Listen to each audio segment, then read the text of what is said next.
youtube.com/wakeupcalldt, and shared on facebook.com/livenowdt, as well as shared on our winning fantasy football group on Facebook. Mike Sofka, my partner in fantasy football for years, and of course, he is the person that I trust to be my better half when it comes to fantasy football. So let's bring the man of the hour in. Mr. Sofka, how are we doing?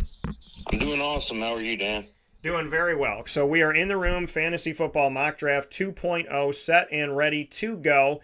And so I'm going to click Start Draft, and we're going to start this thing and get this thing rocking and rolling as we get started here. So you can see the picks are already in. Christian McCaffrey and Alvin Kamara went first here. And so I will draft next on my list. And I'm going to go with Derrick Henry.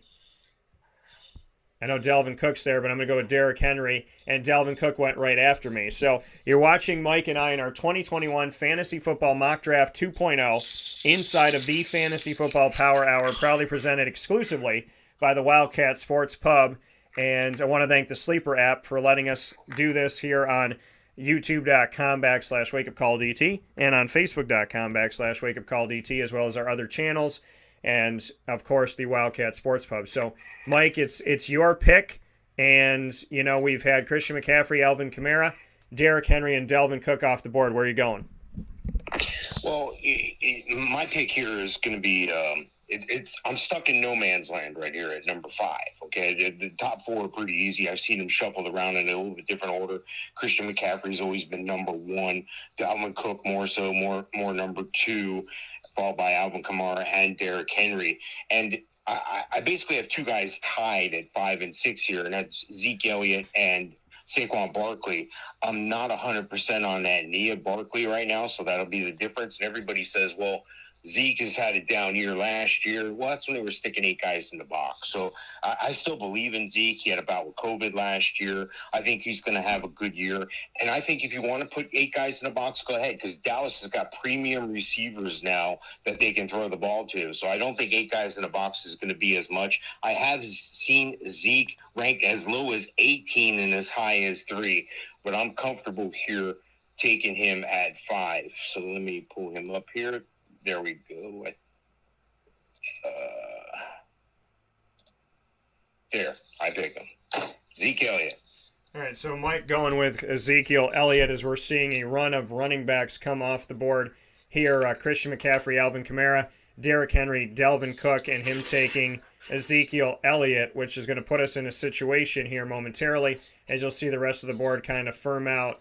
And so it's already come all the way back to Mike, so I'm going to go ahead and pause it here so you can take a look at what we have going on. Yeah, Christian McCaffrey going first, and Alvin Kamara. I took Derrick Henry. Dalvin Cook. Mike took Ezekiel Elliott. The first wide receiver off the board, Tyreek Hill, in our 2.0 mock draft here for the 2021 fantasy season. Nick Chubb, Jonathan Taylor, Saquon Barkley, and then Devontae Adams comes out here at the end of the first round.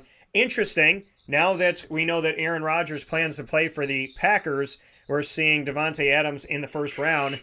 And then that team in the snake draft went back and took Stephon Diggs. Travis Kelce, the tight end, already off the board. Aaron Jones, another guy. 2 guys taken end of the first round, early part of the second round from Green Bay. Now with the news that Aaron Rodgers is coming back. Austin Eckler then off, and Joe Mixon. And we're back to you, Mike. Thoughts on how the draft has gone? We're going against the simulation of the computer as we're doing this mock draft. You and I are drafting against 8 other teams. What are your thoughts on, after you pick Zeke, Tyreek Hill being the first receiver off the board in our PPR league, then Devontae, Stephon Diggs, and that Travis Kelce's already off the board, as well as maybe your thoughts on the Green Bay guys going early now that we have the news of Aaron Rodgers?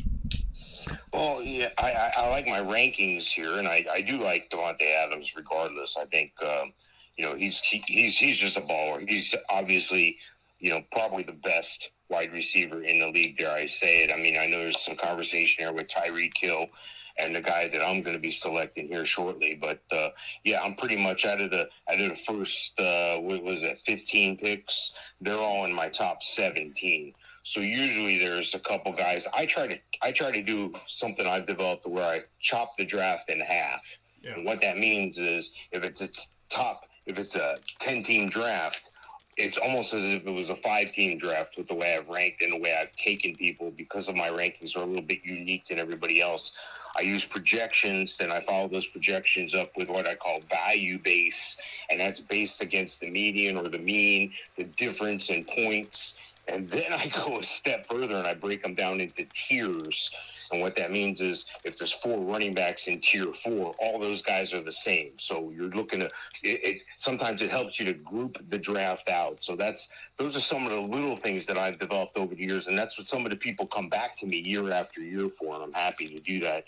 I definitely think the draft's gone as I thought. I thought Kelsey went at the right place right after the turn in round 2. It's a running back heavy league, but you have to have a good running back. And I don't see anybody that threatens the top 10 outside of maybe the Tyreek Hill, the Devontae Adams, the Stephon Diggs. I think taking Kelsey in the first round is stupid. I haven't seen that, but I've heard people doing that. I just think the draft has gone exactly the way we thought. And at this point here, at 2, the 6th pick in the second round, on the way back to me from the 5th pick, I have to go with DeAndre Hopkins. I think he's capable of putting up top 5 numbers overall in the league. So I've got him as high as 5 elsewhere, and I've seen him as low as 19. But I'm totally comfortable taking him here at the 16th overall pick at 2-6, DeAndre Hopkins. Let me select that for us.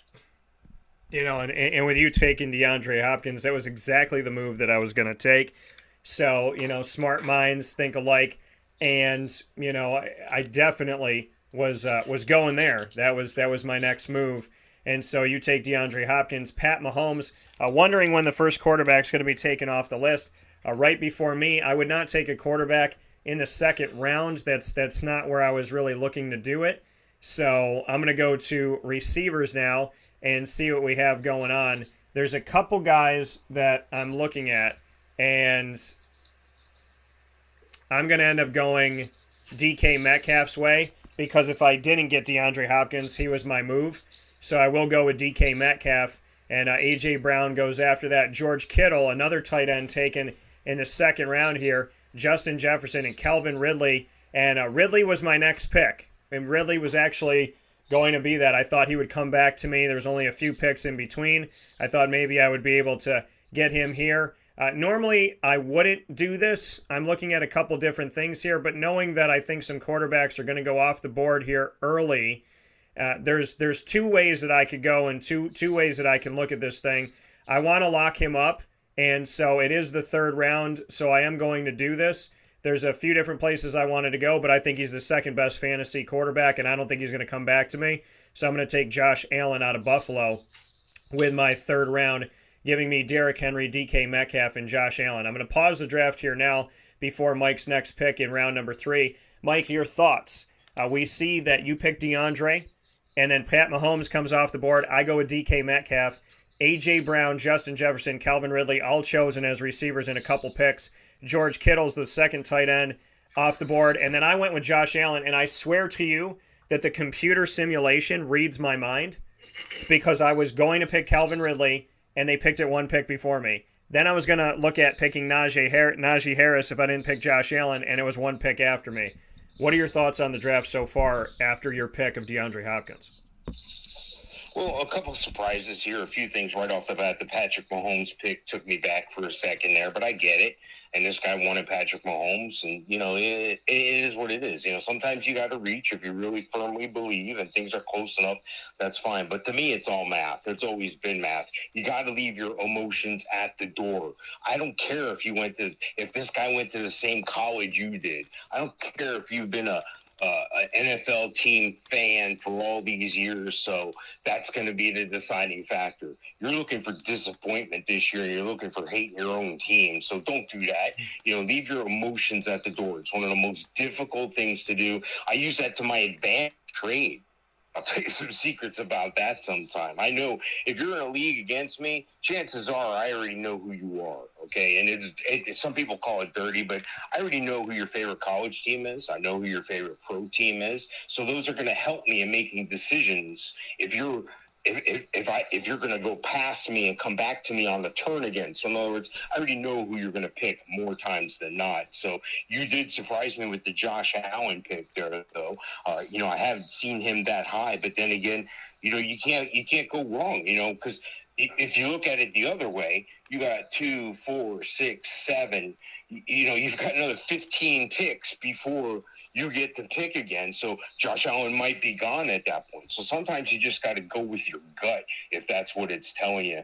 The Najee Harris pick, I like that. I think he's going to be productive. I think they're going to use him more so than Ben if they can. My only concern with Najee Harris is he might get the living daylights beat out of him this year because I'm worried about their offensive line. Pass or run blocking. I'm worried about the offensive line in Pittsburgh for Najee Harris and for his career. Hopefully everything will go well for that young man. He seems like a likable person. At this point, I'm going to have to go with a guy I'm considering to be like a Swiss Army knife. This is a guy who played more receiver in college than running back, and I got to go with Antonio Gibson. I mean, how can I not do that? He's sitting right there. I got him as the 20th ranked player. So again, I'm a little bit ahead of the curve here now. If I've got the 20th ranked player at 25, I'm already getting, you see what I'm doing? I'm getting guys that I had ranked in the top 20, but I'm getting value here, and that's what I try to do. So I'm happy with taking Antonio Gibson here. Yeah, and Antonio Gibson, another guy to look at, another guy that was on my thing. And like you said, a little bit of a surprise that I took Josh Allen there, but looking at the draft and looking at the way that it was going and how early Pat Mahomes was taken, I have to assess that. And if I have a plan of saying, okay, I'm going to take a receiver here, I'm going to take a running back, in my mind, at that point, seeing where things were at, there was that situation where I'm not going to get Josh Allen back. And so I didn't want to put myself in that situation where I wasn't going to be able to get him on the back end coming back here in round number 4. And so that's where you have to kind of adjust and say to yourself, okay, do I want to lock this up now? Where do I want to go? Because Najee Harris was on my list, because Antonio Gibson was on my list. After that, Clyde Edwards-Helaire came off, Keenan Allen, Darren Waller. Tight ends taken very early here in our draft, very different from our mock draft 1.0, them being taken, 3 of them in the first 3 rounds. J.K. Dobbins, DeAndre Swift, Josh Jacobs has fallen down the list to the 4th round, beginning of the 4th round. Terry McLaurin, with Ryan Fitzpatrick as his quarterback. Michael Thomas falls to the 4th round, which is kind of where he was last time. Julio Jones, now at Tennessee, has fallen to the 4th round. He used to be one of the top 2 guys. And Miles Sanders was taken. A lot of running backs, a lot of green here. It's color-coded, folks. So green is our running backs, blue are our receivers, red pinkish, reddish is our quarterbacks, orange are the tight ends. And that's what you're seeing so far on the list, Mike. Your assessment of the fact this has been very running back heavy, and as opposed to our other draft, I think our wide receivers are more spread out in this one. Yeah, wide receivers are starting to come back here. They're starting to catch up. 3 tight ends off the board in the first 3 rounds, 2 in the second, 1 in the third. That doesn't surprise me at all. The fact that people are gobbling up the running backs, it is what it is. The NFL will tell you that, or they'll show you with their actions, I should say, that the running back's a disposable player. And the NFL is not for long. And on the average, they're absolutely correct. The challenge is everybody thinks they got Emmitt Smith.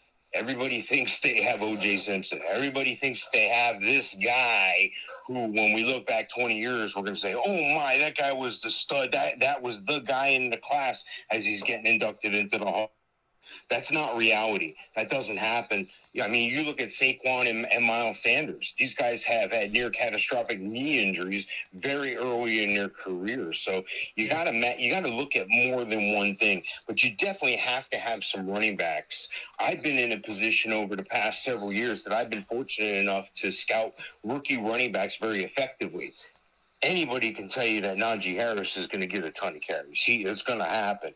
I'm looking at the other guys that are value guys that are in good situations. I'm not going there right now, though. I'm going back to receiver. If you look at the key here on the bottom of our draft board, it shows that, we get 1 quarterback, 2 running backs, 2 wide receivers, a tight end, 2 flex, a kicker, and a defense. So some leagues have 3 wide receivers, but I've got 1 wide receiver at this point. So I'm not necessarily looking to go position specific. I'm sticking to my plan here. I'm going with the guy who's ranked 25. So I'm on the 35th pick, and I'm getting a guy that I've got ranked 25, which is exactly where you want to be. Again, I'm trying to cut the draft in half. I'm trying to make sure that I got the better players out of everybody. I want to make it seem that when I left this draft, it might as well have been a 5-team draft because my team's that good. You can win or lose your league in the draft. So these are important to do your homework, get your act together ahead of time, and stick to the plan. Something's going to happen. Something's going to steer you in a different plan. That's okay. Don't be rigid. Be flexible. But at this point, I got to go with a guy that I like a lot. I think he's going to have a ton of catches this year, and that's Allen Robinson. I don't think the quarterback situation is going to determine whether he's successful or not this year. He's going to be successful. He's the guy in Chicago. I got to go with Allen Robinson. All right, so Mike going Allen Robinson, who you can see in our ranker here that was provided for us is higher, the highest one on the list, and Chris Carson goes there, which leaves me to get my pick, which is what I wanted, Mike Evans, because he has Tom Brady, and so Mike Evans coming off the board here and giving us an opportunity to bring him in. So you'll see as you look at the board how it's changed. So Mike goes Allen Robinson. I was going to go Mike Evans the whole time, so I got Mike Evans. Chris Carson goes in the middle. Kyler Murray and Lamar Jackson, 2 more quarterbacks taken off the board back-to-back. 4 quarterbacks are off. David Montgomery goes in round number 5 at the beginning, and Amari Cooper after that, which leads us to my pick. And my pick, I have a couple different thoughts of kind of where I want to go here. There's a few different places that I can go. I'm going to go to a guy. This is round number 5, so I'm okay making this pick. I'm going to go with Kyle Pitts. And I was waiting to see if he would come back around. He is a tight end. I think he's going to be more of a wide receiver type of tight end for the Atlanta Falcons. Calvin Ridley's there, but Calvin Ridley was helped by Julio Jones. Kyle Pitts is going to have to step up. In my mind, kind of in my back pocket, I said in round 5, if he's still there after I get one of my other receivers, technically he's my 3rd receiver, even though he's a tight end. So I'm okay with picking him up because of the workload that I anticipate he may have. Mike, your thoughts as we go through this and see a couple more quarterbacks off, my Kyle Pitts pick and Darrell Henderson going right after that. Yeah, I definitely like the Kyle Pitts pick. I don't think you were premature in that. I think he is going to get the usage. If you can remember back to like when the Colts had Dallas Clark, where he basically lined up in the slot. You knew when Dallas Clark was on the field, they were going to look to get him the ball. So I look for that at a Kyle Pitts as well now, especially now that the movement's been made in Atlanta. I think the Amari Cooper pick was great there. I like David Montgomery and the Josh Jacobs pick, of course. But I'm looking at this and I'm saying, well, geez, conventional wisdom would say that I should probably take a tight end because the good ones are almost gone. The good ones are gone. At this point, if you don't get Kittle, Kelsey, or Waller, and then maybe a Pitts, depends on if you have a Florida Gator fan in the draft or Atlanta Falcon fan in the draft, they're more apt to take a chance on him before most people. But I don't think you lose value there. So when I look at this, I'm not going to panic. I'm not going to take a tight end here because that's not what my rankings say to do. I still have 1, 2, 3, 4, 5, 6, 7, 8, 9. I have about 9 receivers here that I can choose from.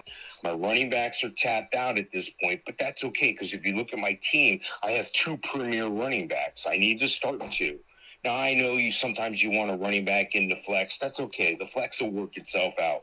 I also have 2 of the better receivers, I feel. So I'm feeling good here. So this is almost like a wild card pick. I can pick anywhere I want. I can pick anyone I want. And I think this guy's going to have a tremendous year. I think he's going to have a great tail. He's going to pick right up where he left off. And I got to go with CeeDee Lamb. I think Dallas is going to be able to wing the ball around. I think Dallas is going to surprise some people this year.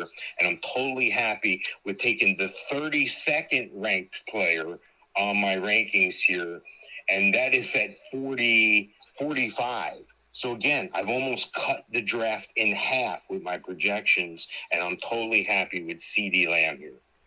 Yeah, so CeeDee Lamb going in round number 5. Nothing wrong with that. Looking at Mike's team, Ezekiel Elliott, Antonio Gibson at the 2 running backs that he has, and at wide receiver CeeDee Lamb, Allen Robinson, and DeAndre Hopkins. See how quick the draft goes right back to Mike after taking CeeDee Lamb, who I think is going to have a nice workload here with Amari Cooper. And CeeDee Lamb, I think, eventually is going to become the one in Dallas. So Jamar Chase being reunited from LSU to Cincinnati with their quarterback that they have, on the team, and just what we've been able to see with Joe Burrow. A lot of good things that he showed me as my backup quarterback last season before he got hurt. Now he has Jamar Chase. Travis Etienne, I was hoping would come back to me. He did not. He's ranked a little bit higher as time is going on here, and 5th round, not a bad choice here. The team that got him already has Eckler and Chubb. And then Russell Wilson is the next quarterback off the board. Cooper Kupp and Chris Godwin go. DJ Moore goes with his new quarterback, Sam Darnold. Robert Woods goes to the same team that took Cooper Kupp. Could be a Rams fan that we have here. And then Adam Thielen goes. Kareem Hunt going to the team that has Nick Chubb, so they got the handcuff. And then Justin Herbert, who people are believing in mock drafts, and in our last one, and I think in this one, as he is the 6th quarterback taken off the list. Mike, what are your thoughts? Yeah, again, things are going as I expected them to. If you look at the board, there's also 2, 4, 6 quarterbacks gone and 4 tight ends. I just have running backs and wide receivers. There's 2 other teams that mirror mine right now, and nothing but running backs and wide receivers. So that's important to look at trends. You want to be the trend starter. You want to be the guy that, oh, crap, he picked a tight end. I better take a tight end, and everybody starts taking tight ends. You want to be on the front half. You want to create those runs in your draft. You don't want to, at the same time, you don't want to fall victim to a run. You don't want to take yourself away from your projections, away from your game plan, just to fill. This is doing it. Everybody's buying toilet paper. I need to run out and get toilet paper. Don't do that. If you're going to do that, be the guy that starts those trends. Be the lady that is not afraid to step out and make something happen. And if everybody's taking tight ends, that's okay. I'll take this guy over here because he's the highest ranked player on my list. Trust your system.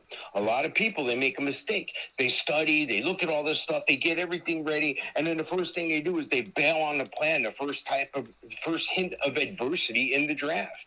Don't do that. It's like real life. It's not going to go perfect. It's not going to be 100% the way you think it is, no matter how hard you study, no matter what you do. So just be flexible, but stick, for the most part, keep going forward. Don't take all these right and left turns. Don't do that. It's going to throw yourself off. Now, at this point, I'm real tempted to take another wide receiver here, but I'm probably not going to do that. If you look, there hasn't been a tight end taken in a little while. Yeah. We're halfway through the 6th round, and there's a tight end that's 1, 2, 3, my 4th best available player at this point in the draft. I have him ranked at 53, and right now I'm getting him at, 56. So I'm okay with that, and I'm going to go with T.J. Hawkinson. I think T.J.'s going to have an outstanding year. I think Jared Goff looks to the tight end. He's going to have to in that situation. They don't have too many other great players there in Detroit, so I like T.J. Hawkinson. All right, and so Mike going with T.J. Hawkinson here, and Mark Andrews goes right after. Mark Andrews, one of those guys that's dipped down the list. Last year, Mike and I argued him in the top 3, and then he had not the greatest performance, so he's fallen down here, and so he is the 6th tight end that is chosen, and a back-to-back with Mike's here. If you look at my team, I have Derrick Henry as my only running back, so that is my most logical spot to go to. I have my quarterback, I have my 2 receivers, and Kyle Pitts technically as a 3rd receiver. So I got a couple different places that I can go in the grand scheme of things. And James Robinson is a guy that I like. Travis Etienne is where I was going to go. But the guy that I think is going to get a lot of workload, albeit the fact that he is a rookie, is the man that I'm going to pick here at this point, and that's Javonte Williams. I have a feeling that as much as I'm getting him in round number 6, He's still somewhat of a sleeper to me because he's a rookie. But, seeing him at North Carolina, seeing what he was able to do at North Carolina against Syracuse especially, Javonte Williams, one of those power backs that I believe will eventually take the reins from Melvin Gordon, who I don't think is going to get the majority of the carries anyways. So I like him here. Myles Gaskin getting taken after that. Mike and I talked about how he was Mr. Irrelevant a few years ago, but we didn't think he was. And we thought that he would get the starting job as a 7th-round pick, and he did. Tyler Lockett going after this, and after I took DK Metcalf a lot earlier, I thought somebody would think of him sooner. And then Kenny Galladay going, and then Devontae Smith, the rookie, going from Philadelphia, which puts me in a situation to look at wide receivers as well as to look at the wide receiver things and running back. Well, I think wide receivers, there's enough good out there that I can go and get somebody that I want to get later on in the draft. So what I'm going to do is I'm going to take that James Robinson pick now, and I'm going to put him onto my team. And not getting Travis Etienne, this is a guy that was a undrafted 1,000-plus yard back, almost set the record for Jacksonville if they would have let him play the last couple there. James Robinson, I don't think will be a forgotten man. Urban Meyer's got 2 capable running backs, and I would venture to say he'll be using them and see James maybe go power inside and then have Travis be the guy that's going to block and maybe be the check down in certain sets, which gives me Derrick Henry, Javonte Williams, and James Robinson at running back, Josh Allen, my quarterback, DK and Mike as my receivers, and Kyle Pitts as another receiver, but there as a tight end. Deontay Johnson goes to the next team here after me in our 7th round here as we're sitting. So in round number 7, 4 picks in, Deontay Johnson going, not a bad play there. Mike, it's up to you. What do you got now? Well, I'm looking at the flow of the draft board, and like I said last round, just before I took T.J. Hawkinson, there were 2 people behind me on the way back that needed tight ends, and 3 people coming back in this round that are behind me that need tight ends. So it was, I stepped up a little bit to get Hawkinson above Andrews. I was okay with Andrews if I decided to go that route on the way back. Yeah. Looking at the board using the same thought process, I'm looking at the quarterback situation right now. And again, I don't let the draft dictate to me who I pick. I'm in control of the draft. Don't let the draft control you. But I'm okay with a couple different options here. I like the Javonte Williams pick. I think him and Gordon are going to split a lot of time, and I think that's okay for him as a rookie, and that's great for Gordon as a veteran. So I think it's an outstanding 1-2 punch. The problem is they could be cannibalizing each other a little bit, but I definitely like Williams in the Rocky Mountain area there. Myles Gaskin, again, you spoke of how we feel about him. I think he's going to have the opportunity to. I think he's a little on a slight size in my mind's eye, but he did some great things when he was at Washington. I look forward to him now that he's got some time under his belt in the NFL. I think, you can't go wrong there as well. Tyler Lockett, I think that was a tremendous value pick. You look at that's pick number 60. I had him ranked at 39. So it's an outstanding pick there. Then Kenny Galladay, I thought that was right on the money. I had him at 55. Devonta Smith, making the appearance there, one of the first big rookie receivers we've seen come off the board. I think that makes some sense there. He could have a big year, but I think that he's not going to have as big a year as everybody thinks. I had him ranked number 95.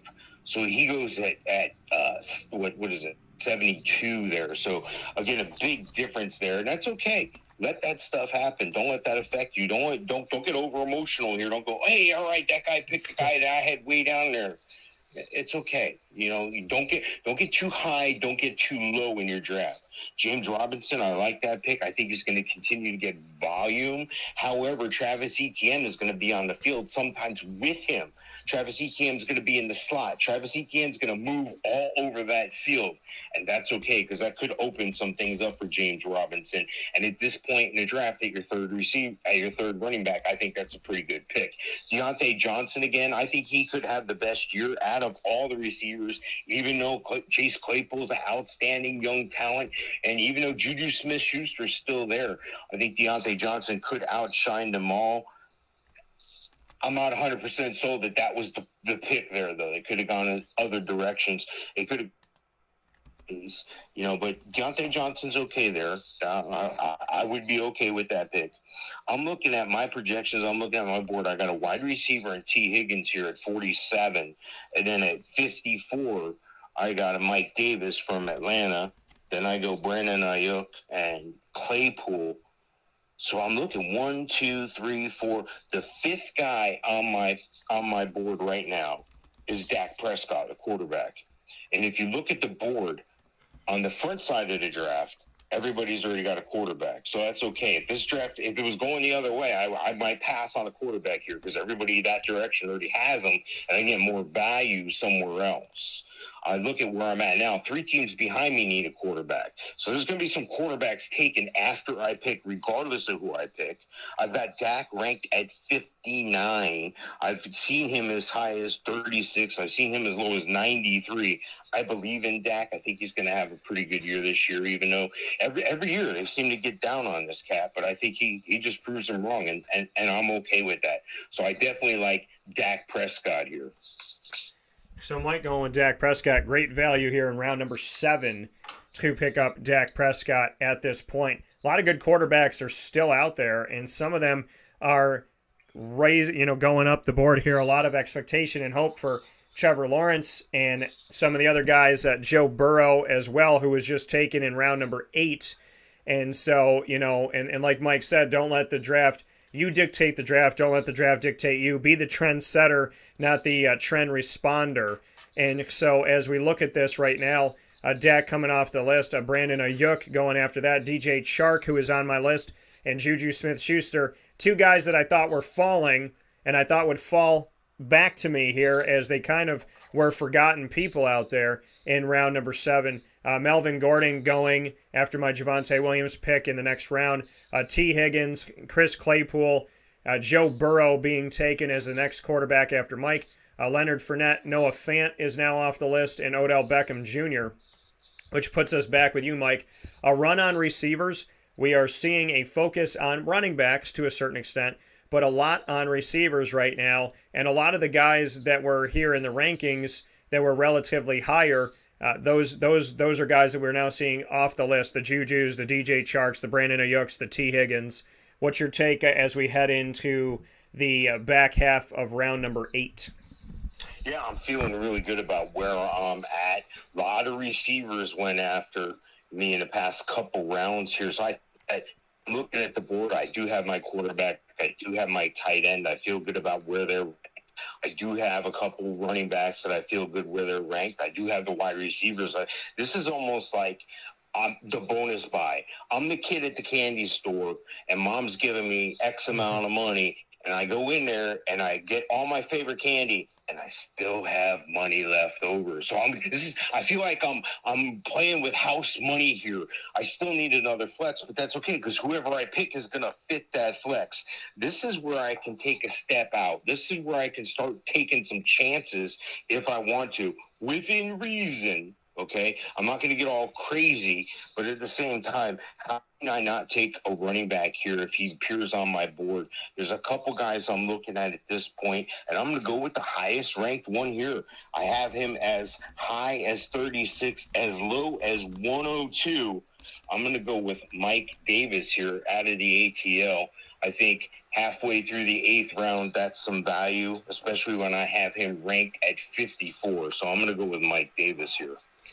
Yeah, Mike Davis, the guy that was backing up Christian McCaffrey when Christian went out with a torn ACL, and did a pretty good job there in Carolina for him, and gave him a starting job in Atlanta. Cortland Sutton, again, the computer reading my mind and putting me in a situation.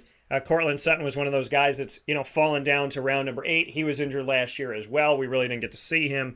I call him Hands, and covered him at SMU. A lot of talent that he has. So if you look at my team's here in the corner. A couple running backs are on the 3 running backs on the team right now. Couple receivers. I can stand to go receiver at this point. And so looking at the receivers that are available to me, the Jalen Waddles that are out there in Miami, it's kind of a question mark. Deebo Samuel, kind of a question mark. There's some of these guys that I'm not really sold on. I was going to go Cortland Sutton, and I told myself if not Cortland Sutton, then Jerry Jeudy. And so I'm going to back-to-back the Denver wide receivers, and I'm going to go with Jerry Jeudy and my pick and take him here. And then as soon as my pick happens, we see a run on running backs. Chase Edmonds, Ronald Jones, Raheem Mostert, and Kenyon Drake all go 4 running backs in a row as we are continuing on into round number 9. So, looking at some of the things that are here, a quarterback, there's a ton of quarterbacks out there. There's a lot of capable guys out there. So I wouldn't get yourself, kind of hung up in all of that. Wide receiver wise, now with 3 receivers on the team and Kyle Pitts as a piece of that. For me, at this point in the draft in round number 9, I'm going to go back to wide receiver, even though I just took one. This is something that I would like to do and like to go back to. So that's kind of where I'm set up and where I'm thinking at this point is to go back to wide receiver and to look at some of the people on this list. Jalen Waddle is at the top of the list that's here in the ranker, but there's a lot of different talent around the league and different guys that are in different places now. Will Fuller is going to be in Miami with him as well. Some guys I want to reach to, but I don't want to reach to just yet. And there's certain guys that are unproven because of the situations that they're in.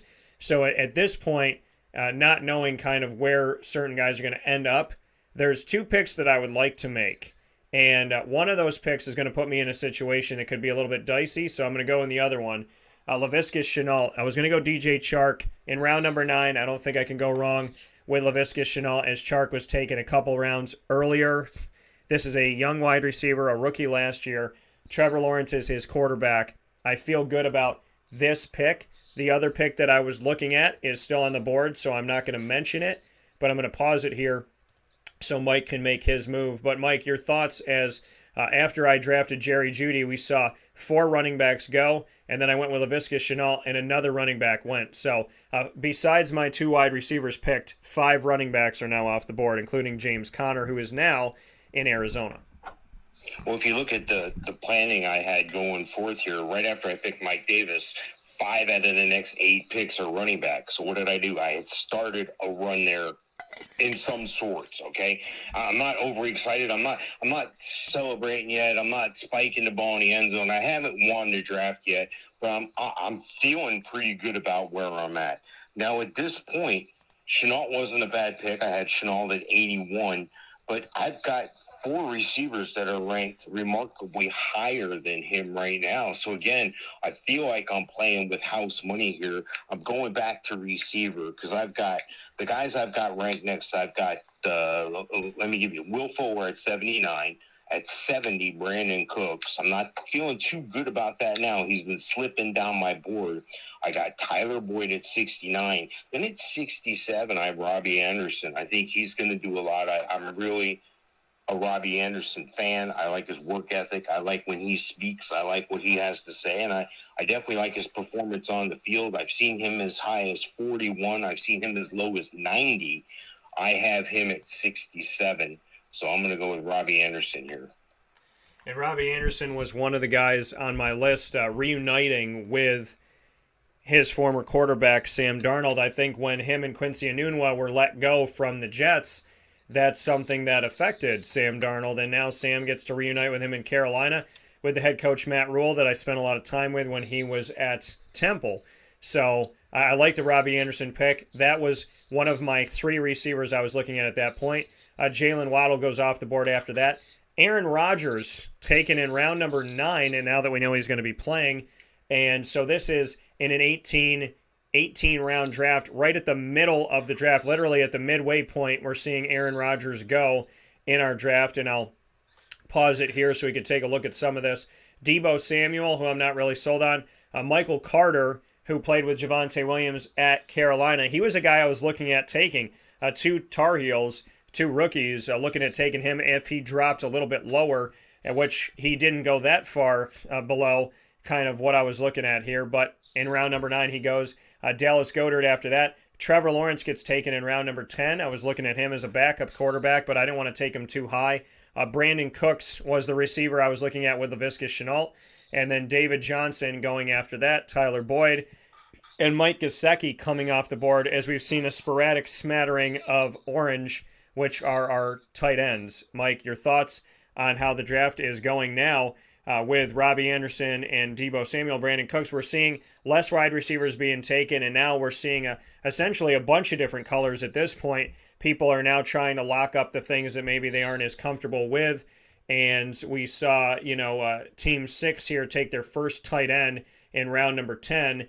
Team 10 take their first tight end in round number 9. And so, they're kind of assessing where to go at this point. And, obviously taking their quarterbacks. Team 10 taking Trevor Lawrence as their only quarterback, and Aaron Rodgers going in round number 9, like I had stated before. Yeah, I think things have gone just the way we thought. I think Jalen Waddle is moving up on my board. I have him ranked 109, but I'm okay where he got picked right there. Sometimes you got to take a chance, and, maybe that guy feels good about him. I definitely have him on the up, and maybe in a month from now, maybe he'll be moving up the draft board even more. I think Aaron Rodgers, now that we've got the information that he's back in the building and they're chuck the ball around with Aaron Rodgers, I think everything's going to be just fine with Aaron Rodgers this year. I think Trevor Lawrence was a bit of a stretch there. I had him at 125, but hey, that's okay. I got a good feeling about him too. He's moving up, but he's still a rookie. Just remember that. They're going to bring the pressure on him, and is the offensive line going to be able to protect him? I think they're going to put him in good packages where he has the protection, yet give him the flexibility to step outside and make a play like he can. This is where you're in a bit of a quasi area there. I like the Tyler Boyd pick. I think there's a lot of value there at, 104. That, I have him at 69. So again, that's a tremendous pick there. And here I got the next 7 picks. There's 9 picks left. I got the next 7 picks to play with. I can go wherever I want. Again, I'm always taking the best available player. But if it comes down to it and it's a position need and I got 2 guys in the same tier, these 2 guys are about equal. They just play different positions. I'm going to go with the need there. I'll step up or down to take the need. But all my needs are kind of met here. I'm not worried about a backup quarterback, a backup tight end in a 10-team league. You know why? Because I got 2 guys that are great, and I'm going to have a half a season to worry about the bye weeks. Worry about that later. Now, if one falls to your lap at a tremendous value versus your rankings, of course you're going to take the QB there. I don't know if I can do that, though. I don't know if I want those decisions to make each week. It's a good problem to have when you don't know which quarterback on your team to start. But are you giving up value somewhere else to get a guy who's probably not going to start that often in your league? Now, with that being said, 33% of the quarterbacks every year do go down to injury or something happens where they can't make all their starts. So you do have to have that in the back of your mind. I'm looking for a stopgap guy at that point. I have Tom Brady ranked relatively high right here. I've got him ranked 82. I think Tom Brady, with 1 full year in that system, I think he really started to turn it around. After the Bucs went 7-5 last year, things started to click. Well, don't forget, that was a COVID year. They didn't have a lot of time to play. They didn't have a lot of time to install stuff. Now, as you see, all the playmakers are back, and the Bucs look deadly. The Bucs look like trouble for somebody. But I got to go with the guy who seems to get a touchdown every time he plays the game, and that's Will Fuller. I'm going to continue to shop here and just take guys. I have Will Fuller ranked at 79. I've seen him as high as 44 and as low as 147. I think Will Fuller is going to have a decent year in Miami. Yeah, this is the thing. When Will Fuller's healthy, he is always relevant. But it's when he's healthy. And he's one of the guys that at this point in round number 10, not a bad pickup to take, especially with the fact that you have a bunch of wide receivers already. Mike with Robbie Anderson, CeeDee Lamb, Allen Robinson, and DeAndre Hopkins. So it's not like you need Will Fuller to save the day. So this is a good point to take somebody like that you know is talented, know is capable. He's on a new team in Miami, but now it's, if he doesn't stay healthy, you got a bunch of guys ahead of him. Trey Sermon, another guy that I look to, round 10, I would have let him go another round or so. He is a rookie running back for San Fran. They have Raheem Mostert, and they've used a bunch of guys, 3-4 guys a season due to injury and different things going on. So at this point, I'm going to go back to receiver for me, and I'm going to take the first receiver of the Baltimore Ravens, and I'm going to go with Marquise Hollywood Brown at this point.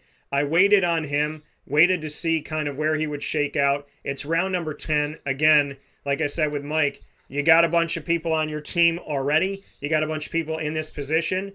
I'm taking 3 receivers in a row, But Marquise Hollywood Brown to me makes sense at this pick to bring him in and give him a shot on my team because I have those flex areas. I already have DK Metcalf, Mike Evans, Jerry Jeudy, and Laviska Shenault. So Marquise Hollywood Brown to get a number 1 target receiver at this point in round number 10, I'm cool with. Next 2 off the list are tight ends, Robert Tonyan and Rob Gronkowski. The guy that takes that takes Gronk also took Tom Brady here. Has 2 tight ends with Kittle and Gronkowski. Nice 1-2 punch there. And already had a quarterback with Lamar Jackson. And in round number 11 takes Tom Brady. Jalen Hurts goes off of that. I got a lot of question marks with Jalen Hurts, which is why I'm probably going to stay away from him. I'm going to go back to running back at this point. As you see that I've done a run on receivers, got 5 receivers. I have 3 running backs at this point. Something that I want to look to. There's a couple guys that I'm interested in. And at this point, Zach Moss and Devin Singletary are both available. They're both supposed to be a 1-2 punch. The question is, who's the 1 and who's the 2 in the punch? And that's something Buffalo hasn't figured out yet. Singletary spent a couple seasons in the league. Zach Moss has spent 1 less season than Singletary. They've both gone through different things. Damian Harris is in New England. New England doesn't really, when it comes to running back, there's a lot of question marks as far as what they're going to do and how they're going to do it, and it's typically by committee. So you want to stay away from that, in my opinion. A lot of these other guys are going to be backups in this system. So Singletary and Moss give me a chance of getting a starter. The question is, I'm going to roll the dice on one, and am I going to be right on one and not on the other? I'm going to go with Zach Moss in this situation. Singletary has been ranked lower than him in different rankers and whatnot. Mike has his. I'll be posting mine as well. But I'm going to take Zach Moss at this point. He's going to be my 4th running back, and getting my 4th running back and potential starter in the 10th round or the 11th round. I'm very much okay with picking Zach Moss in round number 11. And I know there's going to be some Buffalo fans at our drafts here at the Wildcat Sports Pub on 3680 Milton Avenue in Camillus, New York on Sunday, August 29th, because we're in central and upstate New York. But Zach Moss, for me, 11th round, I'm totally okay with. Matt Stafford, who is now the Rams quarterback, goes after that. Mike, besides me, we have seen a run of, you and I have been focusing on wide receivers and running backs. The rest of the league has been focused on tight ends and quarterbacks since you and I have picked. What are your thoughts? That's great. I love it because that gives me the best candy yet to pick. You know, Mom gave me that money and I picked all my favorite candies, and I still have that couple bucks left over. So I'm picking out some bonus candy, and then I look and I still have money left. And you know what? All these other kids are on the other aisle looking at the candy I don't like anyway. So I'm going to go back to my favorites again. I'm going to continue to stock up. I am not afraid to go with just one quarterback and just one running back on my roster, because chances are I feel good about you those mean guys. one tight end, right? I feel good about where I grab them. You mean one tight end and one running and one quarterback? Yeah, I'm okay with that. Yeah. I'm okay with that because I'm not going to have dead weight on my bench. I'll worry about the bye weeks when the bye weeks come.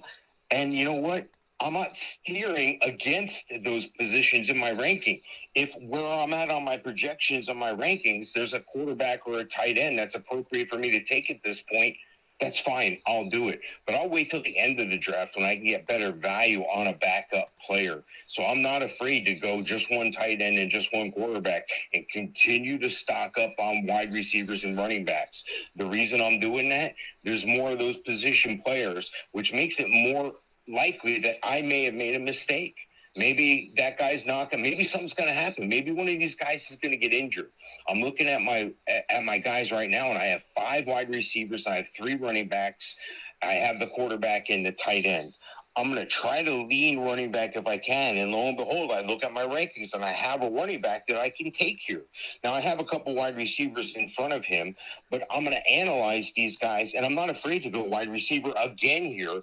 But why do that when I have a running back relatively close on my projections? I'll give you an example.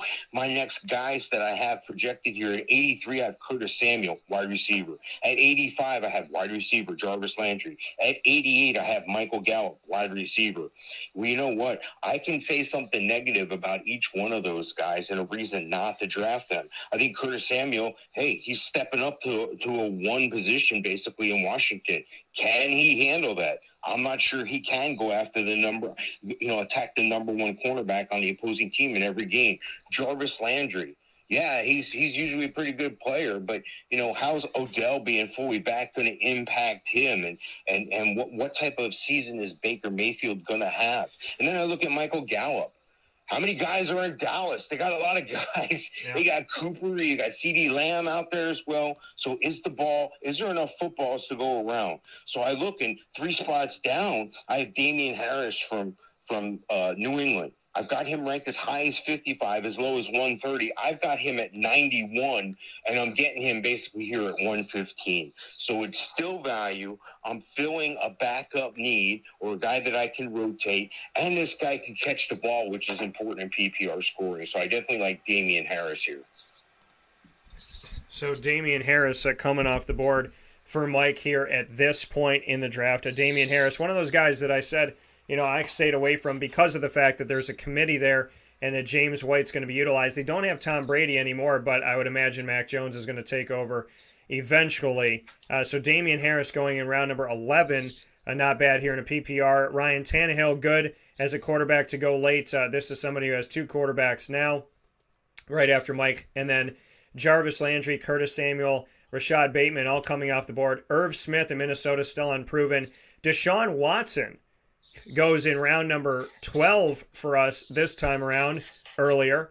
Michael Pittman Jr., Corey Davis, who's now a Jet, and Devin Singletary does get taken around after I took Zach Moss, and Antonio Brown comes off the list as maybe the 3rd, 4th best option in Tampa. He is now off the list in round number 12. Mike, your thoughts as we come back to your pick, where we're sitting right now as you see a bunch of these guys come off the board after you had made your decision to take who you took, to see the fact that the Antonio Browns and the Singletaries, obviously, I would think that potentially the Singletary event was provoked by me, because between my Zach Moss pick, there was no other running back taken except for Damian Harris, and then a lot of these wide receivers were taken. Rashad Bateman, after I took Marquise Hollywood Brown shortly after that, and then you brought up Jarvis Landry, and Michael Pittman was a guy that I kind of circled because someone's going to eventually have to take over in Indy with Carson Wentz as the quarterback now. So what do you think about this? And what do you think about Deshaun Watson going in round 12? Yeah, I'm off Deshaun Watson. Depending on when you draft, if you're one of my customers, I'm telling you, stay away from Deshaun Watson. I don't care. There's few players, and sometimes people think it's closed-mindedness. There's too much heat. There's too much problem. I don't even know where he's going to play at this point. So if I'm drafted today, I'm not even drafting him. I don't want any part of that heartache. I don't want my fantasy season to depend on that guy. Yeah. I'm not doing that. I'm not going to put myself in that place. However, as that story evolves and as things change, if he gets traded, if all of a sudden all settlements are made because there's no criminal, fellas come out and said that he's still legally eligible to play. He's not on the exempt list, but they themselves have said that there's civil and criminal things still happening, still in the works there. So it's too murky for me. I need to see clearly when I'm drafting. So I'm looking at the guys that went behind my last pick. I just talked about Jarvis Landry and Curtis Samuel. Yeah. I see Rashad Bateman. I like him a lot as a rookie. I'm okay with the Pittman and the Corey Davis picks there. I think they're right on the money. Irv Smith went a little earlier than I thought. Antonio Brown's a little bit of value there, but I think his play is spotty in a crowded receiver room. Hats off to Tom Brady for getting him in check, by the way, and having Antonio Brown be a productive part of that offense. And it's only going to get better, but I've got 5 receivers here already. I've got 4 running backs, and I normally don't try to steer in one position. But again, my projections are my projections. I still show Michael Gallup available. I don't think I missed that. So I got him ranked at 88, but I've got 5 guys on my team that I liked better, and there's only 2 wide receiver and 2 flex positions. So I'm just going to steer away from that. Michael Gallup's just not going to make the team unless 2 more rounds he's still there. Then I might consider that, okay? I'm looking at Michael Gallup at 88, Devontae Parker at 101. Then I have a running back here. I have Ronald Jones. Now, I like Leonard Fournette a lot better, but I think Ronald Jones is going to make some improvement here, and I think Ronald Jones is going to step up. I've seen him as high as 65, as low as a 136. I've got him at 102. So basically, I'm taking him at 116 here. I'm okay with that. Again, I'm getting value in every one of my picks. So Ronald Jones is off. So he's off. I missed him. Yeah, he went round number 8. Yeah, he went round number 8. Jesus. It's all right. Jesus. No, all right. right, I'm not going to take Ronald Jones. See, and that's a mistake, and that happens. Don't let that get you flustered in your draft. Continue to move forward if that happens. So let me check the name on the list here before I announce that again and make another bad pick. This is going to be a controversial pick for some people, but I don't think so. In a PPR situation, I'm totally okay with this. I'm totally okay with going with Nyheim Hines here. I've got him at 112. This is right where he needs to be. He's going to catch the ball. He's going to be a pass-catching guy. But do you see what happened there? Yeah, I made a mistake, but you know what? I'm going to recover nicely from it, and it's only 10 projection picks off of where I thought that Ronald Jones was going to be. So I'm okay with Nyheim Hines here. Yeah, and Nyheim Hines, another pick of somebody that I was looking at too. The dividends that he could potentially pay off for you and what he can do to help you out at this point in the draft, especially as far down as we've gone in the draft. So nothing wrong with picking up a Nyheim Hines at this point because of the fact that, he is going to give you talent. He's a guy that I covered at NC State. He's got a lot to offer, an H-back type of situation. Michael Williams goes after that, which puts me in a situation, if you look at my team, with 4 running backs and 5 wide receivers and 1 tight end and 1 quarterback at this point. My question mark is, where would I want to go from here? Because there's certain people that I'm looking at. There's certain people that, my wide receivers, I like my wide receiver room. I like who I have. I like that I've got a bunch of guys, but there's other people that I'm still looking to. And there's other people that, are still attractive on the pick for me here. So my question is, do I want to go one more running back, knowing that I have enough in my wide receiver tank right now that I like what I have and I like my list, and there's only a few picks in between. So at this point, this guy fell to me. I believe he's going to be utilized more, and I believe he's going to be a better option than Jamal Williams was. So I'm going to go ahead and take A.J. Dillon at this point. I waited long enough until the bottom end of round 12. So there was a couple other running backs I looked to, but I'm going to go with A.J. Dillon at this point. And I know he's the backup to Aaron Jones in Green Bay, but I also know that there's the hope that, they drafted him high a couple of years ago and put him in a situation where, I think that he was supposed to be the heir apparent to take over as the number 2 guy and potentially maybe one day as the number 1 guy. We'll see. But A.J. Dillon in round 12, my 5th running back. Yes, I took a chance on Zach Moss, not knowing which him or Singletary is going to do it. So that makes my A.J. Dillon pick a little bit more difficult for me to make.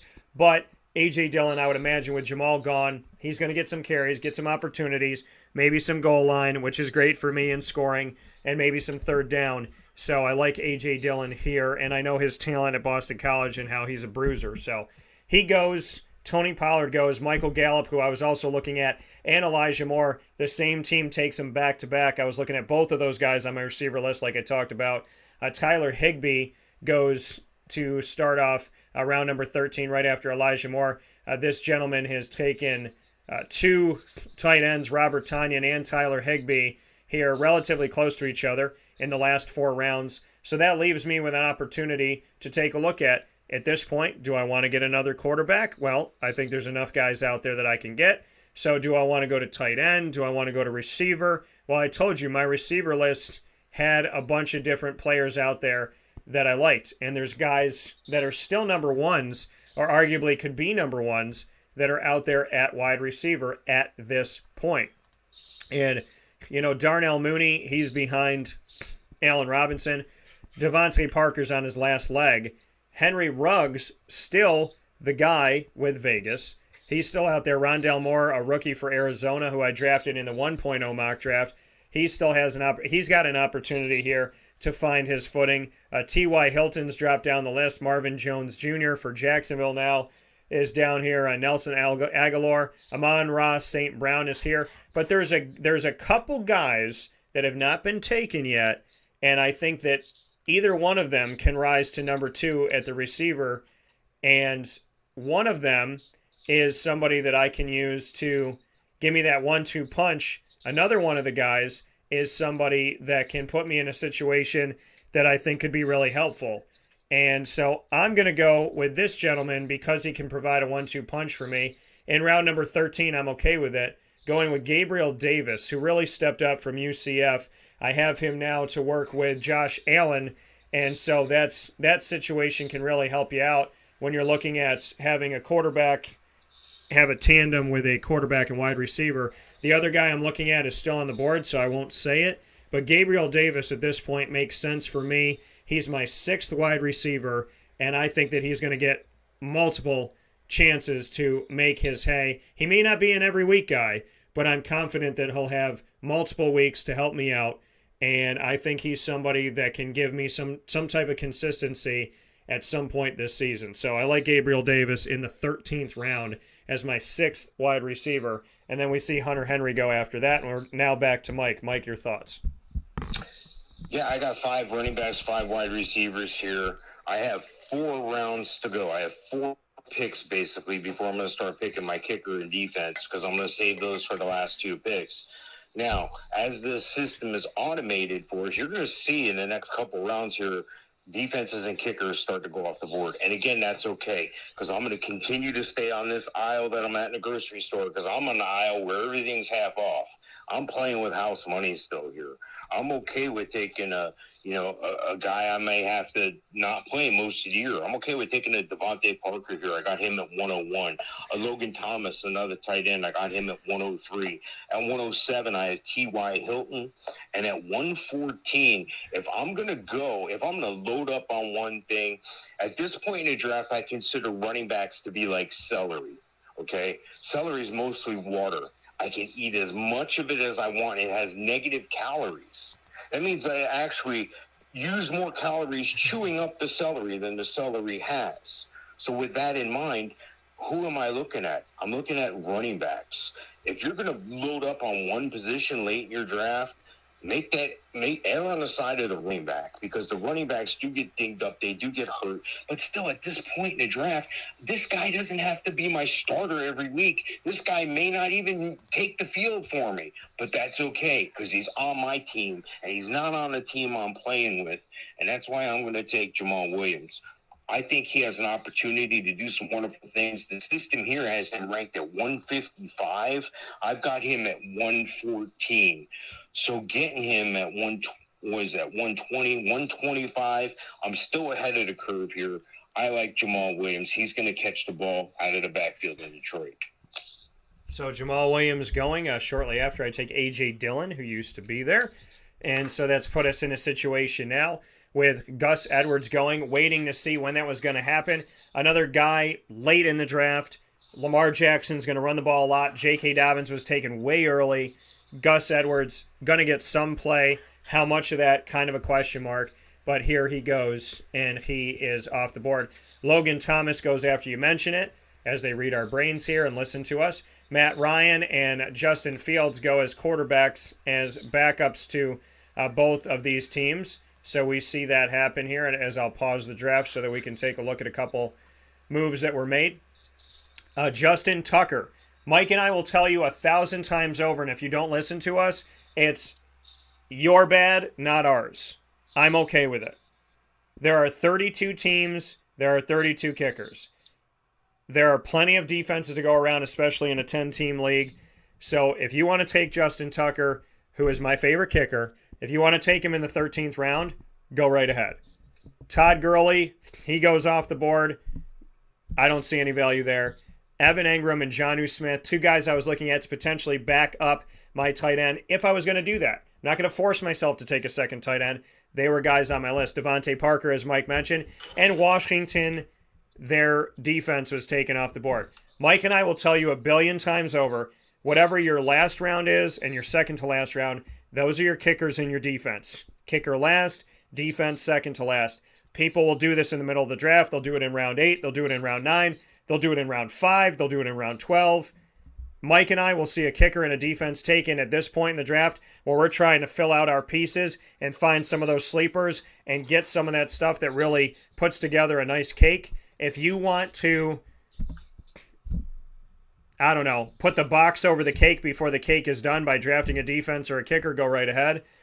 I would imagine that Mike is more than okay with it, just like I am. Yeah, absolutely. You know, the guy who picked Travis Gurley here at the turn after he took a kicker, he took Travis Gurley. Gurley's not even on a roster. That's the guy in your draft that picked up a magazine. Yes, I said magazine. That's a glossy papered thing that you used to be able to buy at a bookstore. That's right. We used to have these things called bookstores that you would go into and get books. Same thing with the magazine guy. Well, he's dealing with information that's 3 months out of date. You're dealing with the most up-to-date information. We're doing this together. So don't let stuff like that rattle. Well, these guys are taking kickers in defense. Maybe Mike was wrong. Don't do that. Stick to your plan, okay? If you have one thing that you're going to do what Dan said, and definitely consider the defensive kicker. I usually stream defenses. What does that mean? That means I'm not afraid to go with a different defense every week. I'll look at the matchups, and I'll go, oh, I like this defense better than this defense. And that's okay, because at worst, I normally have a defense that's ranked in my top 10. By the end of the show, by the end of the draft here, I'm willing to say that the defense that I take, and I'll we'll talk about it here in a few, I'm sure, in a couple rounds. But the defense that I'm going to take is going to be the defense that's in my top 10. And you're going to go, how did that happen? You were the last one to pick, and I still got one. Okay, that's okay. You know, now, and again, if I'm going to stock up on any one thing, I'm going to stock up on running backs here. All right. There's still some running backs that could make an impact. There's still some running backs that are an injury away of making it happen for themselves. And 2 of the guys that I'm looking at here are still available. And I'm going to tell you about the one I picked. But I'm going to tell you about the one I don't pick first, J.D. McKissick. I think there's a lot to figure out. And I think Washington, even though they have a good defense, you know, they got to air it out quarterback. J.D. McKissick is a pass-catching guy, and I'm okay with that. But I've got him ranked at 130. I have a Latavius Murray ranked at 120 at this point. You're like, well, Mike, you have all those running backs right? That's right. And they're on my team. I'm not going to face these guys next week by taking a defense here. I'm going to take this guy. And you know what?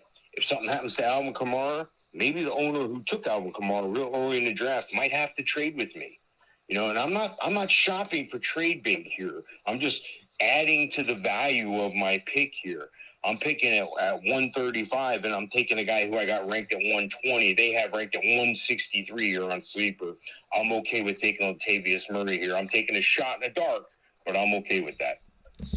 Onondaga County gentleman, Latavius Murray, who's been a guest on the show here, coming off the list. Darnell Mooney, I think, is great at this round, round number 14, the number 2 in Chicago right now. So I love this pick out of Tulane. Shout out to Darnell Mooney, covered Tulane in the American Athletic Conference. My guys are still out there. The Kenneth Gainwells, the Chuba Hubbards, the guys that are one play away from getting out there.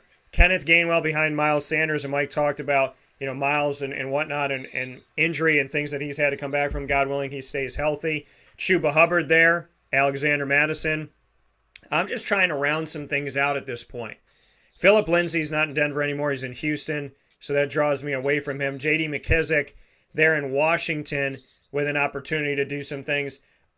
I like a few of these picks, and I like Chuba. I do. But Mike brought him up, and I'm going to go in this world because Washington's used more than one. So I'm going to go with J.D. McKissick at this point. Round number 14, at the bottom of round number 14, I'm getting my 6th running back. After that, Henry Ruggs goes, who's the number 1 in Vegas. McCole Hardman. And then we see Koo, the Atlanta kicker, go, which I'm totally fine with. And Rondell Moore, who I got really late in the draft, a rookie wide receiver in mock draft 1.0 that we did here in the Fantasy Football Power Hour, proudly presented by the Wildcat Sports Pub here on Wake Up Call with Dan Tortora, inside of the Cafe Kubal Studios. I had picked him up last time right at the end, so I'm okay with that as well. Another kicker going off the board doesn't bother me. At this point, I'm saying to myself, you know what? I could go another quarterback. There's a bunch of guys out there. There's some guys that I like. There's some guys that I think will do some good things and, that I can take a chance on. A part of me wants to take a flyer. A part of me wants to take a shot in the dark on one of these guys. And I debate on whether or not I want to actually, pull the trigger on that and let that happen. I'm not sold that Jameis Winston's the quarterback in New Orleans. I feel like Taysom Hill is going to get a lot of play. We know he can do a lot of different things. So if I were to draft him here, I'm getting a kind of a Swiss Army knife as my backup quarterback. But we also see that Baker Mayfield's there, and I go back and forth on him. Carson Wentz gets injured. Ryan Fitzpatrick is timeless. He seems to get better with age. Trey Lance is out there for San Francisco, and he's a guy that I could take a flyer on that could really work out for me as they went drafted. And they went in the first round, and they went from 12 to 3 to go out and get him. I would be getting him very, very late in the draft if I took a chance here. There's a lot of guys I like, though. There's a lot of value I like. Taysom Hill, I don't want to deal with that situation. Baker Mayfield, I like. Tua's still out there. And so there's a bunch of different places I could go. But what I'm going to do, because I wasn't sold that I had to get another quarterback, is, Mike said he took a shot in the dark with Latavius Murray. Well, you know what? I'm going to roll the dice and I'm going to see what happens. This guy is ranked well above the guy that was supposed to be the starter and the guy they spent a lot of money on, but they went from pick 12 to pick 3 to get this guy. I'm going to go with North Dakota State's Trey Lance, and I'm going to take him as my backup quarterback in round 15, which I'm more than okay with, to roll the dice on him a lot later than the San Francisco 49ers did in real life, to take him as my backup to Josh Allen, and then Nelson Aguilar comes off the list for New England. Mike, your thoughts?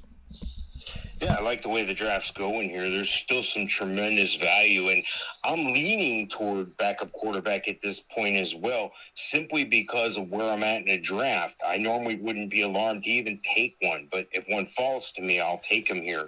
And the guy I'm considering is the new Mendoza line, but I'll get to that in a second. Just want to go back and comment on a few things. Nelson Aguilar, I'm okay with. Unless you're Randy Moss, you haven't done anything as a wide receiver in New England. Trey Lance, that pick's an outstanding pick there, and the reason why is you're at this point in the draft, you're taking a calculated risk. You're still playing with house money, so that's good. The kicker pick, we talked about that. Rondell Moore is going to be an outstanding player as well. I really think that at this point I need to go with the value still. And I'm looking, and I have a ton of running backs. I have a ton of receivers. I have 7 running backs. I have 5 receivers. And I'm thinking, well, this guy's probably not going to take the field, and that's okay. And I'm okay with that because, I have Kirk Cousins here ranked 134. I wouldn't mind having him as my backup quarterback if I had one. And Tua, I have Tagovailoa ranked at 140. But I'm looking at the teams behind me on the draft board, and all of them but one have 2 quarterbacks. I doubt they're going to draft 3 quarterbacks. It happens. People do it, and that's okay. Yeah. But I don't need to do that. I can do it on the way back, and I can cash in on some of this value before one of these other teams. I had 10 picks after me. I don't want one of these other teams to take these guys. Let me tell you who I'm thinking about. They're all wide receivers. I've got T.Y. Hilton here, and I'm double-checking as I go. I got T.Y. Hilton ranked at 107. I've got Marvin Jones is gone at this point, right? Let me see. Marvin Jones. No, he's still available. Yeah, Marvin Jones. The system has him at 141. I have him at 119. Then I got a guy I'm going to shy away from in Jalen Ray. Away from him because I didn't like him. With another receiver and Devontae Smith with one of their early picks this year. Cole Beasley is there. I don't feel good about him at this point either. He's a flavor of the week type guy out of the slot, and I'm okay with that. Then the quarterback I'm eyeballing is at 134, Kirk Cousins. And then Tua is at 140. And I'm okay with all that. But if I stick to my projections, I'm going to get a ton of value right here in T.Y. Hilton. Welcome got here him to at Wake Up Call with Dan 107, Tortora and on basically I'm taking him at wakeupcalldt.com, your one-stop 145. sports shop, and T.Y. on Hilton, maybe he mixlr.com. slipped a bit. There's a new quarterback. Maybe this is going to refresh him. So I'm going to take the gamble here, and I'm going to go with T.Y. Hilton here because I think at this point in the draft, I can't go wrong, and I'm going to start looking toward that backup quarterback on the way back. Yeah, so T.Y. Hilton, yeah, another guy that I looked at too, that's just sitting there. Michael Pittman, the guy that's supposed to be the heir apparent that they just drafted very recently, he's supposed to be the guy, and Ty has fallen. I think Ty is a great pickup in the 15th round. Kenneth Gainwell was another guy I looked at. Philadelphia, Miles Sanders right behind him, another Memphis running back. Every year Memphis seems to send a running back to the NFL, and Kenneth Gainwell is the next one. Baker Mayfield that I brought up, he's gone. And then we saw a run on defenses. Bucks, Rams, Niners in a row. Steelers later on. We see two kickers go. Chuba Hubbard that I brought up, he went. And so, after I got J.D. McKissick, I was thinking about Gainwell and Hubbard, and they're both off the list now. And Zach Ertz goes in round number 16, where in the past he would have gone in the top 6 rounds, top 5 rounds, depending. So, we've seen a lot of defenses come off, Mike. We've seen kickers come off, and we've seen the guys that at this point I think would round out your running backs very well, McKissick, Gainwell, or Hubbard, and you also drafted Latavius Murray. All of these guys are now gone, and now we're back to you. Yeah, at this point, I'm going to go position need here, and like I predicted, only that one team picked up a quarterback, and it took Mayfield. So being aware of where you're at, but being aware of where the draft is at is key because I picked up T.Y. Hilton there. Now I'm not sure if somebody would have taken T.Y. if I didn't pick him there, but I'm sticking to my plan and I'm going to get tremendous value. This is the last position pick that I'm going to have before I go defense and kicker with the last 2 picks here. So I'm okay with taking a backup quarterback in the Mendoza line of Kirk Cousins. Now, what I mean by the Mendoza line is every year I've usually had Andy Dalton as the Mendoza line. He's usually that 15th, 16th, 17th ranked quarterback in the middle out of 32 starting quarterbacks. He's a bye-week fill-in. He's a safe pick. I'm probably not going to get 5 touchdowns in the game out of him, but I'm probably not going to get 5 interceptions either. So he's my stopgap guy. Kirk Cousins is that guy right now, and I think he's going to round out my team very nicely. Yeah, Kirk Cousins coming off the list here, and Marvin Jones right after that, a guy that I looked at. Now, in my leagues, we've had caps where you can only take 6 receivers, 6 running backs. But in this one, I'm allowed to, in this mock draft, take another one. And I brought him up before, and somehow he's still there. He's got good numbers coming in this season. And besides Calvin Ridley as a true wide receiver, he's the next guy. I'm going to take Russell Gage in round number 16, which I think is fantastic value for me. So I'm going to take Gage. Now, like I said, in my leagues, and we normally cap out at 6 wide receivers, I'm taking 7 here because I want to show people, as Mike said, value. Russell Gage here, I think, is perfect at this point. And then we see another kicker going, Greg Zuerlein. In my leagues, you get more points the farther they kick from. Zuerlein's can boot it from 50. So this is a good pick, just a round too early. And then Phillip Lindsay, Tariq Cohen, Alexander Madison, rounding out some things for people, which brings me to my defense, which I always take in the second to last round. So my defense, I got a bunch of defenses I'm still interested in. I got Tennessee, I got Indy, I got Cleveland, I got Baltimore, I got New England, I got Miami. There's a bunch here. Well, I'm going to go with a defense that has, over time, through the draft and through different moves, has continued to become more and more of a terror to my Jacksonville Jaguars. They got some of the guys I know, and Harold Landry from BC, and so I'm going to take the Tennessee Titans defense, and that'll give me my defense for here, which will bring us to Mike, and the Ravens defense will be taken after that. So now it's time for Mike to choose his defense, and then we'll head into the final round for the kicker. Mike, what do you got? Well, this is all formality for me. And looking back at the past couple picks here, this is where the rest of the teams are going to pick up defenses and so forth, and I'm okay with that because I feel good with where I'm at. The top 5 defenses are off the board right now as far as my rankings go, but if you look at the board here, 2, 4, 6, 7 have gone already in the draft. So I'm still ahead of the game. I'm definitely going to get a top 10 defense here. But look at that Alexander Madison pick. That's a great pick.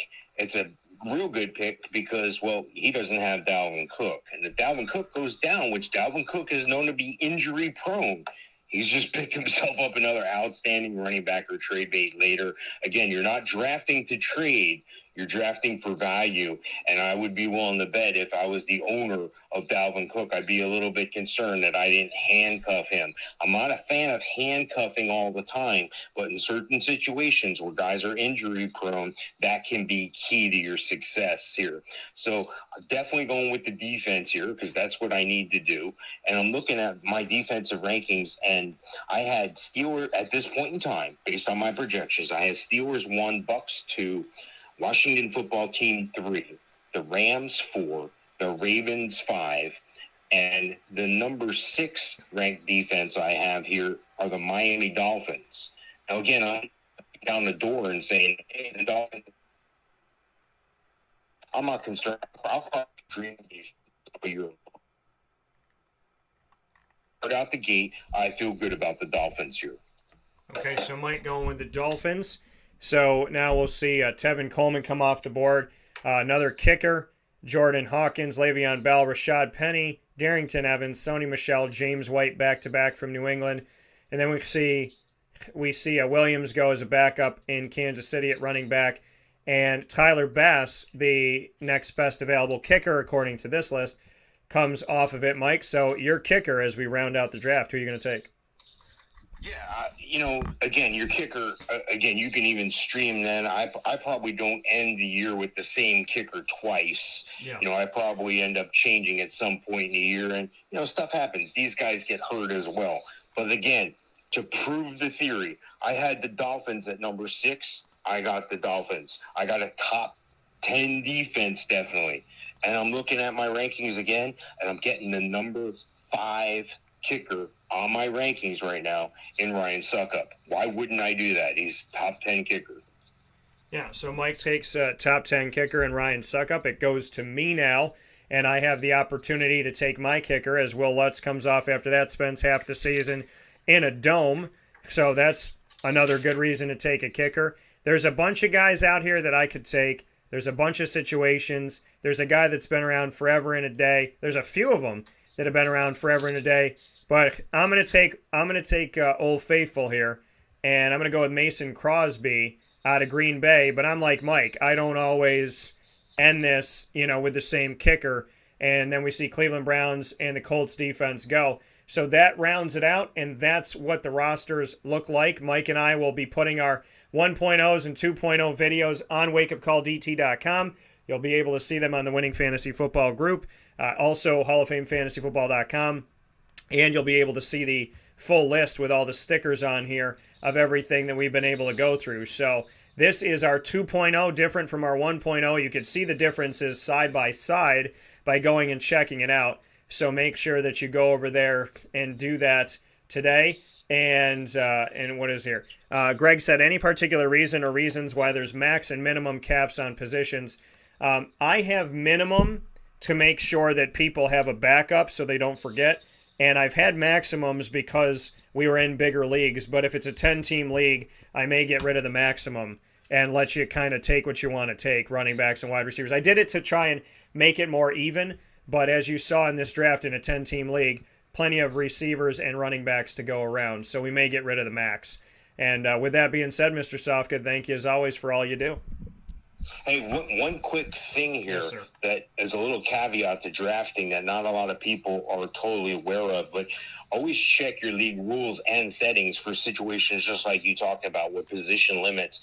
But more importantly, we're drafting relatively early. It's still July, all right? There's still some time. There's still injuries are going to happen in camp. Some guys are going to bust an ankle getting off the bus. Somebody's going to get cut. Somebody's going to get traded to a different team, and their whole situation is going to change. So you want to have that flexibility. Some drafts, some leagues allow you to go without drafting certain positions. Why is that key? I'm always taking a defense and a kicker at my last 2 picks. Yeah. Now, I'm not sure I would do this with 2 picks, but I'm definitely, okay with doing it with at least one, and that would be salvaging my kicker for another position player. Why would I do that? Because I'm early. I don't know who's going to get hurt. Is it going to be one of the guys on my team that I'm going to be scrambling? So it's not unheard of to go without drafting a kicker, drafting another position player, or another wide receiver, another running back. I'd rather have this tough decision later, who to cut later. Make it be the guy that you take instead of the kicker. Make that your rule of thumb. But overall, I feel good about this draft. I'm looking at it. Send me the trophy. Send me the money. I'm going to win this league. I'm real confident in it. I think the draft went as predicted, went as I thought it would, and I'm totally happy with the way the draft looks. You drafted a good team as well here, Dan. I don't think you stretched at all. I think you backed yourself up, and I think you put yourself in a position to make the playoffs in this team, as an early grade anyway. But, I'm always going to have the super confidence that I would win every league. When I leave a draft, yeah, I feel good about it. That means I'm going to have a good year. So, again, thanks for the opportunity. I look forward to a 3.0. I look forward to when you're in Florida getting together here. And, again, check out the website, HallOfFameFantasyFootball.com. It could be the difference between winning or losing your league. So, it is what it is. You want to do it, great. You don't, that's fine. Just listen to us here. That's fine. But go check out Hall of Fame Fantasy Football. You're going to be able to get some valuable information. Some of it's free. Some of it can be tailored to your league settings, customized to your league. So there's opportunity for you to win your draft. And normally, if you win your draft, you're going to win your league. So I feel good about it. Thanks again, Dan. Absolutely, brother, and thank you as always. HallOfFameFantasyFootball.com, Mike Sofka, and of course Facebook. Join our group here on Facebook, Winning Fantasy Football. In the meantime, Mike, I'll talk with you soon, and I'll, God willing, see you very soon as well. Sounds great, Dan. Thanks. Take care. That coming from Mike Sofka once again here inside of the Fantasy Football Power Hour. Not one of, not a, but the Fantasy Football Power Hour. So thank you for all of the great stuff that the Wildcat Sports Pub does. 3680 Milton Avenue in Camillus, New York, open 7 days a week. And, of course, they're open for takeout and delivery by calling 315-487-2222. That's 315-487-2222 for the Wildcat. We'll take our final step aside of the show and get you set for the rest of the week right after this, where sports meets life on Wake Up Call with Dan Tortora.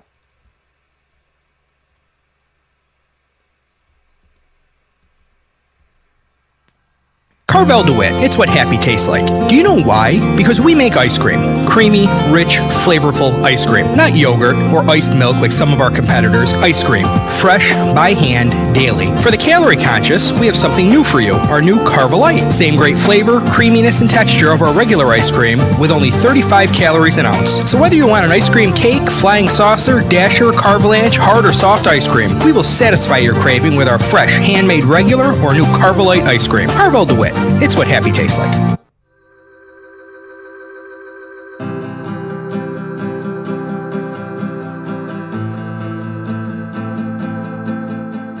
Cafe Cabal offers same-day local delivery of our products, offering no delivery charge for Onondaga County. Shop cafecabal.com for fresh roasted coffee beans, cold brew, travel mugs, and all your essential Cafe Cabal needs. Cafe Cabal, coffee for the soul.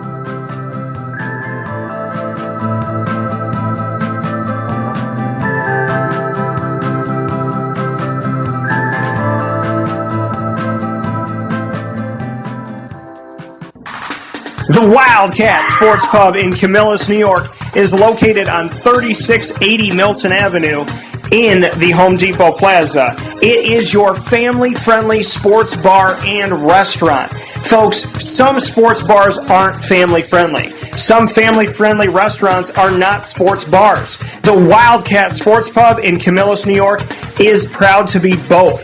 It is that marriage that you've been looking for years. The Wildcat Sports Pub is your home base for your sports bar and restaurant needs, games for the kids, indoor and outdoor activities, and enough things on the menu to come back every single week and get to try something new. They're open Sundays from noon to 8 p.m., Monday through Wednesday, 11 a.m. to 11 p.m., and Thursday through Saturday from 11 a.m. to midnight. For reservations and party information, call 315-487-2222 for the Wildcat family-friendly sports pub and restaurant.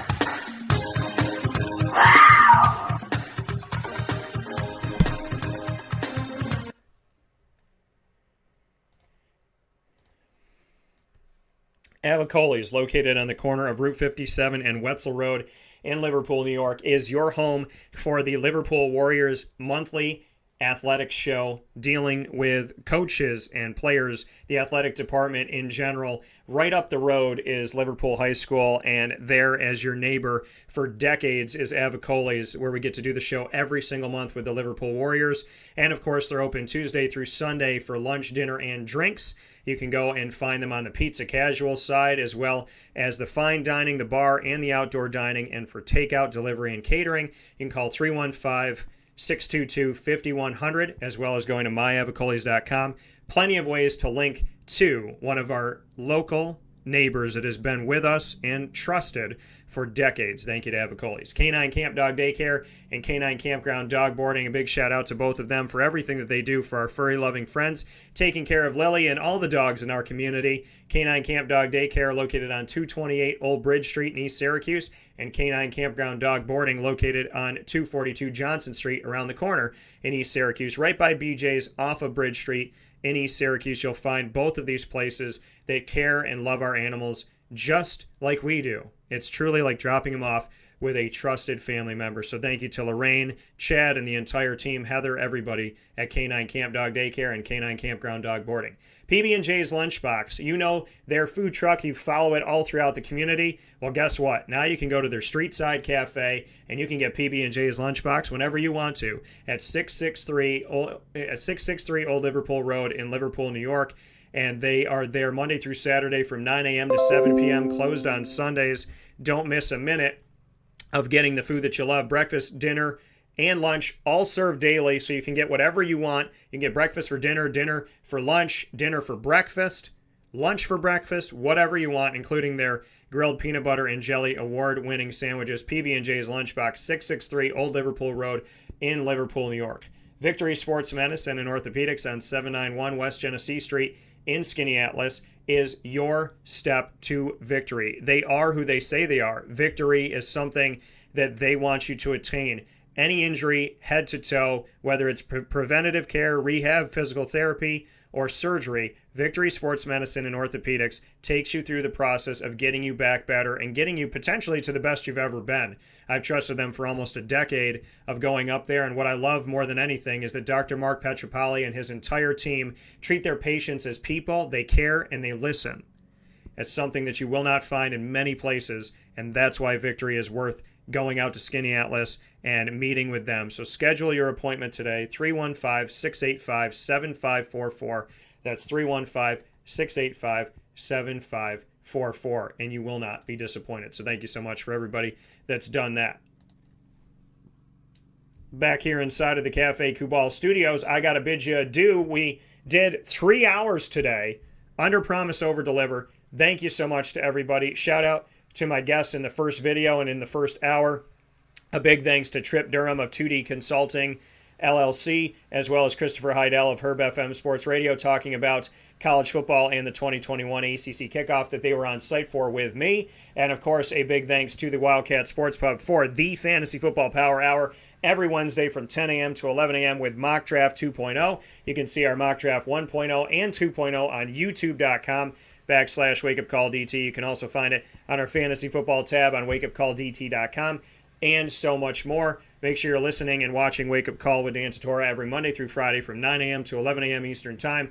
youtube.com/wakeupcalldt, facebook.com/wakeupcalldt, facebook.com/livenowdt, mixlr.com/wakeupcalldt, and on the homepage of our website, wakeupcalldt.com.